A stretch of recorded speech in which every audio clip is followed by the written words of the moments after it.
Hello and welcome to my channel learning from basic. अगर अभी तक आपने मेरे चैनल को सब्सक्राइब नहीं किया है तो प्लीज़ जल्दी से मेरे चैनल को सब्सक्राइब करें, लाइक करें और इसे ज़्यादा से ज़्यादा शेयर करें ताकि आपके पास डेली अपडेटेड नॉलेजेबल वीडियोस आती रहे। तो हमारा आज का जो टॉपिक है वो है परमानेंट सेटलमेंट 1793। जैसा हमने प्रीवियस वीडियोस में देखा था कि वॉरेन हेस्टिंग्स ने जो है वो काफ़ी रिफॉर्म्स प्रेजेंट किए थे और उसके अकॉर्डिंग बंगाल के अंदर काफ़ी चेंजेस भी हमें देखने को मिले थे। तो उसी की एक कड़ी के अंदर हम बात कर रहे हैं परमानेंट सेटलमेंट 1793।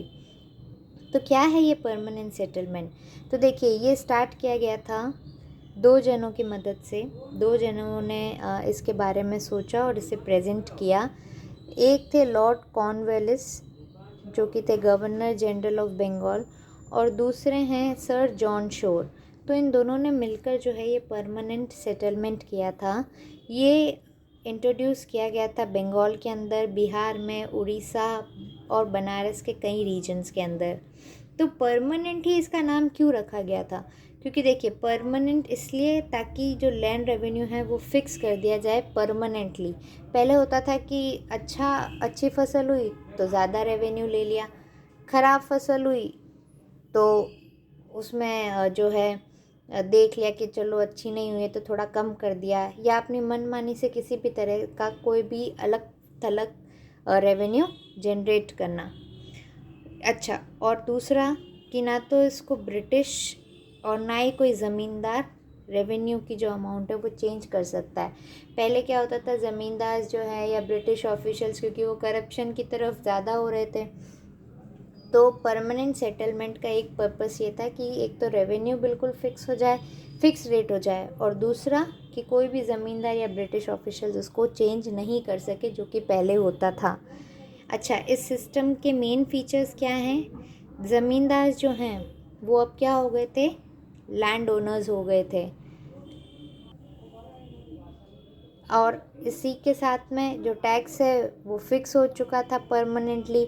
यानी इसके अंदर क्या होता था कि जैसे अगर मेरे दादा ने उस टाइम पे वो अमाउंट सेट किया है तो मेरे पापा भी वही अमाउंट देंगे, आगे चल के मैं भी वही अमाउंट दूंगी, मेरे आगे चल के मेरे बच्चे वो अमाउंट देंगे। तो यानी ये क्या हो गया था, ये हेरिडिटरी हो चुका था और जो अमाउंट डिसाइड की गई है वही पे करनी ज़रूरी हो गई थी।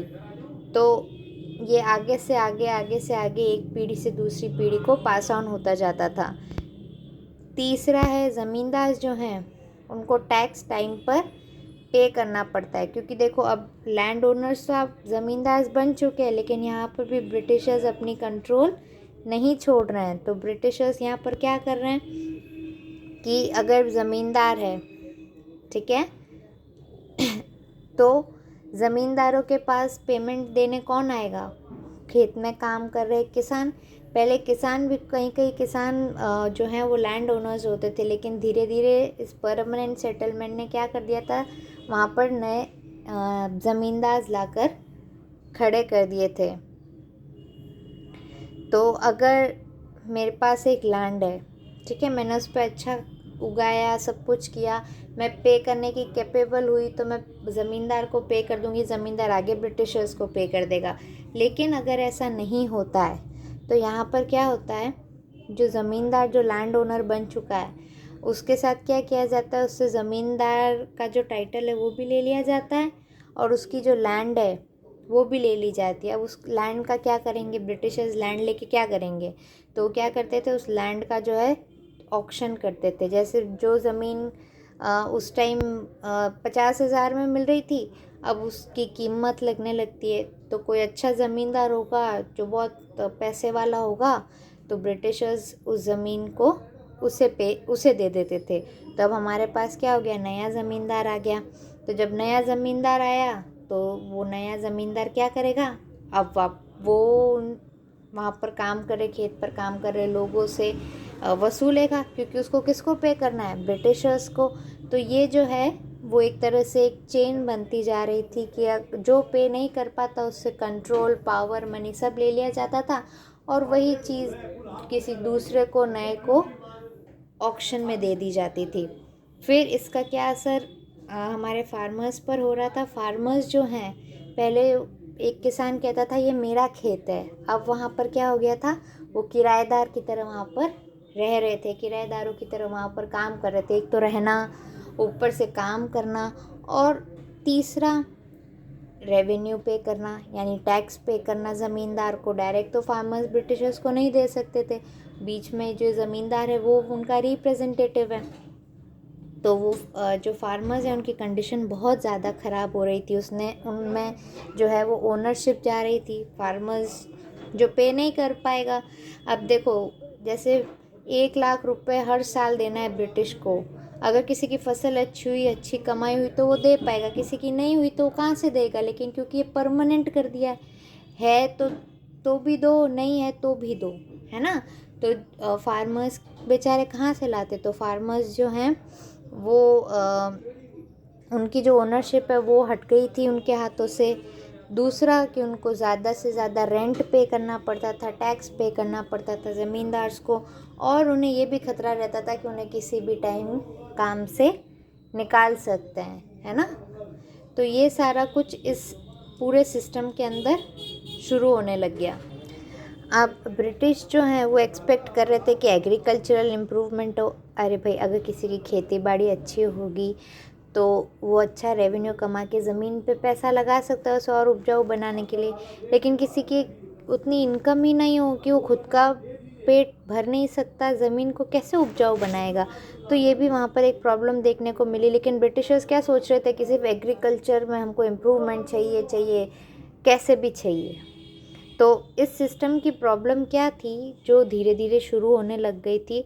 देखो, सबसे पहला फार्मर्स जो हैं वो गरीब होते जा रहे थे, उन्हें पॉवर्टी का फेस करना पड़ रहा था।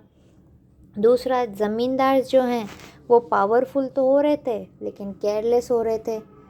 वो अपनी जेब भर रहे थे, ब्रिटिशर्स की जेब भर रहे थे, लेकिन वो किसानों के बारे में, पुअर पीपल के बारे में वो नहीं सोच रहे थे। तो पावर तो आई ज़मींदार्स के पास में, लेकिन वो बहुत ज़्यादा केयरलेस हो गए। ब्रिटिश जो है वो इस सिस्टम के साथ में लॉन्ग रन रेवेन्यू नहीं गेन कर सकते थे। अरे भैया, अगर आप पब्लिक को परेशान करके कोई चीज़ अर्न करोगे तो आपका वो जो पावर है, कभी ना कभी तो उसका एंड होना ही है। आप उससे ज़्यादा प्रॉफिट या ज़्यादा अर्निंग नहीं कर सकते अगर आप किसी को एक्सप्लॉइट करके, किसी को परेशान कर कर अननेसेसरी जो है बर्डन उन पर डालकर अगर आप कोई चीज़ करवाएंगे तो आपको कहीं ना कहीं अपने सिस्टम को छोड़ना पड़ेगा। चौथा इसमें आता है कि ज़मींदार और फार्मर्स के बीच में कॉन्फ्लिक्ट होने लग गए। ज़मींदार कहता दो और दो और दो, फार्मर्स कहते कहाँ से लाए, हमारे खुद के पेट भरने की चीज़ पैसे नहीं है हमारे पास, हम आपको कहाँ से दे, हमारी ज़मीन भी आपने ले ली, हमारे पैसे भी आप ले लेते हो, हम कहाँ से लाए। तो इस चक्कर में जो है ज़मींदार और फार्मर्स के बीच में कॉन्फ्लिक्ट होने लग गए। किसी तरह की कोई अच्छा, क्योंकि ब्रिटिशर्स एग्रीकल्चरल इम्प्रूवमेंट तो चाह रहे थे, लेकिन वहाँ पर उन्होंने किसी तरीके का कोई इनिशिएटिव नहीं लिया, ना तो कोई नई टेक्नोलॉजी लाए, ना किसी तरीके का कोई सिंचाई का, इरिगेशन का कोई उन्होंने सोर्स देखा। और सॉइल जो है वो भी धीरे धीरे कमज़ोर होती जा रही थी। एक अच्छी सॉइल, एक अच्छा फर्टाइल लैंड होगा तो आपको हर प्रकार का ग्रेन, हर प्रकार का अनाज, धान सब उगा कर देगा। लेकिन अगर वो सॉइल में ही अच्छी क्वालिटी नहीं होगी तो आप उसमें कितना भी ज़ोर लगा लो वो आपको अच्छा प्रोडक्ट नहीं देगा। तो ये भी एक प्रॉब्लम होने लग गई। फिर एक्सप्लॉइटेशन जो है वो बहुत ज़्यादा बढ़ गया। ब्रिटिशर्स ज़मींदार्स पे प्रेशर बनाते, ज़मींदार फार्मर्स पे प्रेशर बनाते। तो इसमें बच्चे, बूढ़े, जवान, औरत, आदमी सब पिसीजते। ज़मींदार के ऊपर ब्रिटिशर्स का प्रेशर होता तो वो ज़मींदार अपना प्रेशर किस पर निकालेगा, फार्मर्स पर, पीजेंट्स पर, वहाँ अपने खेतों में काम करने लोगों पर। तो इसलिए क्या हो गया, एक्सप्लॉइटेशन भी बहुत ज़्यादा हो गया। कई बार ऐसा होता था कि उनसे 100 रुपये का काम कराते और सिर्फ 40-50 रुपये मजदूरी देते। तो वो भी बहुत ज़्यादा परेशानी होती, सुबह से शाम तक काम कराते लेकिन उनको जो वेजेस है, जो उनकी पेमेंट है वो कम देते, अननेसेसरी की एक्टिविटीज़ करवाते। तो ये सारी चीज़ें क्या हैं, बहुत ज़्यादा इस सिस्टम के अंदर एक्टिव होने लग गई थी। आई होप आपको आज की ये वीडियो अच्छी लगी होगी। तो प्लीज़ मेरे चैनल को सब्सक्राइब करें, शेयर करें और लाइक करते रहें and keep following for latest updates related to knowledgeable learning. Thank you.